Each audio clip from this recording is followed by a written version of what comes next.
اور جو تیسرا گروہ تھا وہ حضرت عائشہ رضی اللہ عنہ، ان کے ساتھ جو زبیر رضی اللہ عنہ اور طلحہ رضی اللہ عنہ تھے ان کی طرف تھا۔ پہلی جماعت کی کوشش تھی کہ آپس میں صلح ہو جائے۔ حضرت علی رضی اللہ عنہ اور حضرت عائشہ رضی اللہ عنہ کی بھی یہی خواہش تھی۔ صلح کے آثار صاف طور سے ظاہر ہو رہے تھے۔ حضرت علی رضی اللہ عنہ کے فوج میں عبداللہ بن سبا کے فالوورز تھے جو حضرت عثمان رضی اللہ عنہ کے قاتل تھے۔ انہوں نے خیال کیا کہ اگر حضرت عائشہ رضی اللہ عنہ اور حضرت علی رضی اللہ عنہ میں صلح ہو گئی تو پھر ان سبائیوں کی یعنی عبداللہ بن سبا کے فالوورز کی خیر نہیں، وہ مارے جائیں گے۔ اس لیے انہوں نے حضرت عائشہ رضی اللہ عنہ کی فوج پر رات کے وقت چھاپا مارا۔ رات کے اندھیرے میں دونوں فوجوں میں سمجھ میں نہیں آیا کہ حملہ کہاں سے ہو رہا ہے، اور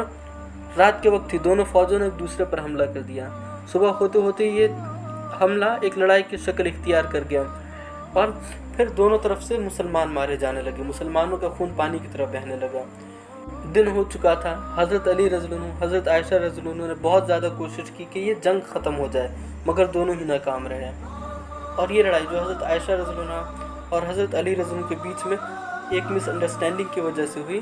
جو یہودیوں نے کھڑی کی، اس لڑائی کو جنگ جمل کہا جاتا ہے۔ جمل کا مطلب ہوتا ہے اونٹ، اور اس لڑائی میں حضرت عائشہ رضی اللہ عنہ اونٹ پر بیٹھی ہوئی تھی۔ لڑائی جب شروع ہوتی ہے تو حضرت علی رضی اللہ عنہ تنہا گھوڑے پر سوار ہو کر میدان میں آتے ہیں اور حضرت زبیر رضی اللہ عنہ کو بلا کر کہتے ہیں،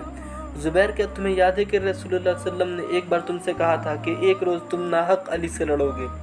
حضرت زبیر رضی اللہ عنہ کو وہ بات یاد آ جاتی ہے اور انہوں نے کہا، ہاں اب مجھے یاد آیا۔ حضرت زبیر رضی اللہ عنہ کو اپنی غلطی کا احساس ہوا۔ وہ اپنے صاحبزادے عبداللہ بن زبیر سے کہتے کہ میں اس جنگ سے منہ موڑتا ہوں، اور وہ مدینہ کی طرف جانے لگے۔ راستے میں ایک فسادی ایک دنگائی جس کا نام عمر بن جرموز تھا انہیں دیکھ لیتا ہے اور ان پر پیچھے سے تیر سے حملہ کرتا ہے، جس کی وجہ سے وہ شہید ہو جاتے ہیں۔ جب حضرت طلحہ رضی اللہ عنہ دیکھتے ہیں کہ حضرت زبیر رضی اللہ عنہ جنگ چھوڑ کر جا رہے ہیں تو وہ بھی مدینہ جانے کا فیصلہ کرتے ہیں اور وہ بھی جانے لگتے ہیں۔ ان کو بھی ایک فسادی دیکھ لیتا ہے اور تیر مار کر ان کو شہید کر دیتا ہے۔ حضرت عائشہ رضی اللہ عنہ اونٹنی پر بیٹھی ہوئی تھی، اس لیے وہ ہر کسی کو دکھائی دے رہی تھی، اس لیے جو ان کے ساتھی تھے وہ حضرت علی رضی اللہ عنہ کے ساتھیوں پر حملہ کر رہے تھے اور جنگ ہو رہی تھی۔ حضرت علی رضی اللہ عنہ کو یہ بات سمجھ میں آئی کہ اگر اونٹنی کسی طریقے سے بیٹھ جائے تو جنگ رک سکتی ہے۔ انہوں نے ایک بزرگ کو بلایا اور ان سے کہا کہ وہ حضرت عائشہ رضی اللہ عنہ کی اونٹنی پر تلوار مارے۔ وہ جا کر مارتے ہیں تو اونٹنی بیٹھ جاتی ہے۔ جب اونٹنی بیٹھ جاتی ہے تو حضرت عائشہ رضی اللہ عنہ نیچے ہو جاتی ہیں، جس کی وجہ سے لوگوں کو دکھائی نہیں دیتی اور جنگ بند ہو جاتی ہے۔ حضرت علی رضی اللہ عنہ اسی وقت محمد بن ابو بکر رضی اللہ عنہ کو بلاتے ہیں، ان سے ان کی بہن کا حال پوچھتے ہیں، یعنی حضرت عائشہ رضی اللہ عنہ کا حال چال پوچھتے ہیں کہ وہ جنگ میں زخمی تو نہیں ہوئی، کوئی چوٹ ووٹ تو نہیں آئی۔ دونوں طرف سے 10,000 مسلمان مارے گئے۔ جو لوگ قتل ہوئے تھے ان لوگوں کو دفن کرنے کے بعد حضرت علی رضی اللہ عنہ حضرت عائشہ رضی اللہ عنہ کے پاس جاتے ہیں، ان سے حال چال پوچھتے ہیں۔ بصرہ میں چند دن حضرت عائشہ رضی اللہ عنہ رہتی ہیں۔ اس کے بعد 1 رجب 26 ہجری کو حضرت علی رضی اللہ عنہ ان کو مدینہ روانہ کر دیتے ہیں اور کچھ میل تک ان کے ساتھ چلتے ہیں۔ ایک منزل تک حضرت امام حسن رضی اللہ عنہ اور حضرت حسین رضی اللہ عنہ کو بھی ان کے ساتھ جانے کے لیے کہہ دیتے ہیں، اور جب حضرت عائشہ رضی اللہ عنہ مدینہ پہنچتی ہیں اس وقت تک ان کے بھائی محمد بن ابی بکر ان کے ساتھ تھے۔ حضرت عائشہ رضی اللہ عنہ نے فرمایا، ہمارے بیچ میں جو جنگ ہوئی وہ صرف ایک غلط فہمی کی وجہ سے ہوئی، ہمارے بیچ میں کوئی بھی دشمنی یا کوئی بھی ناراضگی نہیں ہے، میں علی کو بہترین آدمیوں میں سمجھتی ہوں۔ اور حضرت علی رضی اللہ عنہ نے فرمایا، ام المؤمنین نے سچ کہا، ہم میں کوئی دشمنی نہیں، آپ ہمارے رسول صلی اللہ علیہ وسلم کی زوجہ ہیں اور ہماری ماں ہیں، آپ کا رتبہ بہت بڑا ہے۔ حضرت علی رضی اللہ عنہ نے دیکھا کہ حضرت عثمان رضی اللہ عنہ کے فتنہ قتل سے حرم نبوی کی سخت توہین ہوئی ہے، یعنی مدینہ جو حضرت محمد صلی اللہ علیہ وسلم کا شہر تھا، جہاں پر حضرت محمد صلی اللہ علیہ وسلم مکہ چھوڑ کر مدینہ آئے تھے اور یہاں پر سکونت اختیار کی تھی کیونکہ مکہ میں ان کو پریشان کیا جاتا تھا، اور جب وہ مدینہ آئے، مدینہ میں انہوں نے سکونت اختیار کیا، مسلمانوں کو سکون کی زندگی مدینہ میں نصیب ہوئی، اور مدینہ سے ہی نکل کر پیس پورے عرب میں اور پھر آس پاس کے ممالک میں پہنچا۔ وہی اسی مدینہ میں فتنہ انگیزی ہونے لگی تھی جس کی وجہ سے مدینہ کی بہت زیادہ بے حرمتی ہوئی۔ اس لیے حضرت علی رضی اللہ عنہ نے خیال کیا کہ علمی اور مذہبی مرکز کو سیاسی مرکز سے الگ کر دیا جائے، اس لیے انہوں نے کوفہ کو اپنا پولیٹیکل سینٹر بنا لیا، انہوں نے اپنی دارالخلافت کوفہ کو بنا لیا، لیکن جو مذہبی سینٹر رہے گا، جو مسلمانوں کا ریلیجیس سینٹر رہے گا، وہ مدینہ اور مکہ رہیں گے اور پولیٹیکل سینٹر کوفہ رہے گا۔ چنانچہ 12 رجب 32 ہجری کو منڈے کے دن آپ کوفہ میں داخل ہوئے، میدان میں ٹھہرے اور جمعہ کے روز نہایت سبق آموز ولولہ انگیز تقریر کی۔